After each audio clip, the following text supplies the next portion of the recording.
Welcome back to Surviving Horror, where we take a look at different horror games and dissect what is the scariest aspect of each story, in my opinion.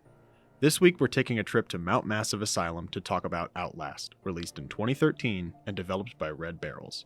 Outlast is a first-person horror game where you play as investigative journalist Miles Upshur. After getting a tip from a whistleblower about some potentially inhumane experiments, you break into the asylum on a dark and stormy night, only to discover that the inmates have taken over. Similar to Until Dawn, Outlast is a bit different than your typical survival horror game. But whereas Until Dawn plays out more like a movie that you play, Outlast is more of a walking simulator set in the horror genre, where you're running through this asylum and trying to avoid all the maniacal inmates that inhabit it. What makes Outlast and other games like it stand out to gamers like myself is the fact that you are placed in one of the most horrific scenarios conceivable to man, and you have no way of defending yourself. In the walls of Mount Massive Asylum, you stumble across the lowest of lows that mankind has to offer, and the only thing you can do to evade them is to run away or hide and pray they don't find you. If there is one thing that I think Outlast does better than any other horror game, it's making the player feel completely helpless, which is what makes the game so scary.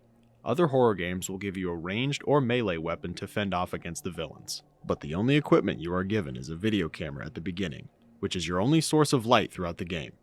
It's powered by batteries and begins to run out of energy the longer you use night vision, forcing you to be conservative with the batteries throughout the game. And if you use all of them, you may reach a pivotal point in the game without any knowledge of the horrors that lurk around you. And before you know it, it's too late, and you have to restart at your last checkpoint. Being so helpless in this horrific scenario, it was important for the creators of the game to make the inmates of the asylum actually scary and not just generic bad guys.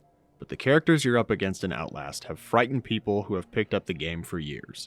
Whether it's the psychotic Dr. Richard Traeger or the hulking monster Chris Walker, the enemies will chase you for long periods of time, and they will not stop looking for you until you complete the objective at hand.